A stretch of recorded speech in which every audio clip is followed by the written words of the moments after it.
పహల్గాం ఉగ్రదాడి తర్వాత భారత్ పాకిస్తాన్ మధ్య చోటు చేసుకున్న ఘర్షణలను తానే ఆపానంటూ అమెరికా అధ్యక్షుడు ట్రంప్ మళ్లీ పాతపాటే పాడారు. ట్రంప్ వ్యాఖ్యలను భారత్ ఇప్పటికే చాలాసార్లు ఖండించినప్పటికీ ఆయన తీరు మాత్రం మారడం లేదు.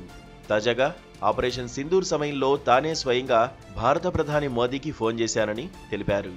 ఆ రోజు ఓ కఠినమైన వ్యక్తి భారత ప్రధాని మోదీతో మాట్లాడానని, పాకిస్తాన్తో మీకేం జరుగుతోందని ప్రశ్నించానని అన్నారు. ఆ తర్వాత పాక్తోనూ చర్చించారని, అప్పటికే వారి మధ్య ఘర్షణలు తీవ్రస్థాయికి చేరాయని ట్రంప్ గుర్తు చేశారు. ఇది సుదీర్ఘకాలం కొనసాగే ముప్పు ఉందని భావించే అణుయుద్ధానికి దారితీసే ప్రమాదం ఉండడంతో ఘర్షణలను ఆపాలని కోరానని తెలిపారు. లేదంటే భారత్ పాక్తో వాణిజ్య ఒప్పందాలు చేసుకునేది లేదని వారిని హెచ్చరించానని ట్రంప్ చెప్పుకొచ్చారు. నేను విధించే భారీ టారిఫ్లతో మీ కళ్ళు బైర్లు కమ్ముతాయని చెప్పానని, అలా చెప్పిన 5 గంటల్లోనే అంతా సద్దుమణిగిందని డొనాల్డ్ ట్రంప్ అన్నారు. అయితే భారత్ పాకిస్తాన్ల మధ్య ఉద్రిక్తతలను తానే ఆపానంటూ గత కొంతకాలంగా ట్రంప్ చెబుతూనే ఉన్నారు. దీనిపై భారత్ ఎప్పటికప్పుడు తిరస్కరిస్తూ వస్తోంది. ఆ మధ్య G7 సదస్సు నిమిత్తం కెనడా వెళ్లిన ప్రధాని మోదీ దీనిపై స్పందిస్తూ భారత్ పాక్ మధ్య ఒప్పందం విషయంలో అమెరికా ప్రమేయం లేదని తేల్చి చెప్పారు.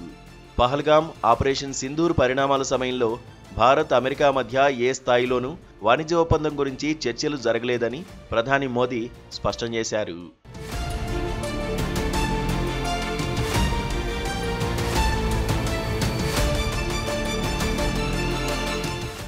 భారత్ పాకిస్తాన్ మధ్య అమెరికా మధ్యవర్తిత్వం అంశంపైన చర్చలు కూడా జరగలేదని తెలిపారు. కాల్పుల విరమణ ఒప్పందానికి సంబంధించి భారత్ పాక్ మధ్య మిలిటరీ స్థాయి చర్చలు జరిగాయని, పాక్ అభ్యర్థన మేరకే ఆపరేషన్ సింధూర్ను నిలిపివేశామని వెల్లడించారు. ఇప్పుడు ఎప్పుడూ భారత్ ఇతరుల మధ్యవర్తిత్వాన్ని అంగీకరించబోదని ఇప్పటికే అమెరికా అధ్యక్షుడికి ప్రధాని మోదీ తేల్చి చెప్పారు. అయినప్పటికీ ఈ విషయంలో ట్రంప్ మాత్రం పాతపాటే పాడుతున్నారు. ఇరు దేశాల మధ్య యుద్ధాన్ని తానే ఆపానని గొప్పలు చెప్పుకుంటున్నారు. మరోవైపు రష్యా నుంచి ముడి చమురు కొనుగోలు చేస్తుందన్న అక్కసుతో భారత్పై ఒత్తిడి తెచ్చేందుకు అమెరికా అధ్యక్షుడు ట్రంప్ భారీగా సుంకాలు విధించారు. ముందుగా విధించిన 25% సుంకాలు ఇప్పటికే అమల్లోకి రాగా, ఆ తర్వాత విధించిన మరో 25% సుంకాలు బుధవారం నుంచి అమల్లోకి వచ్చాయి. గతంలో విధించిన 25%కి అదనంగా మరో 25% కలిపి భారత్ ఎగుమతులపై 50% భారం పడనుంది.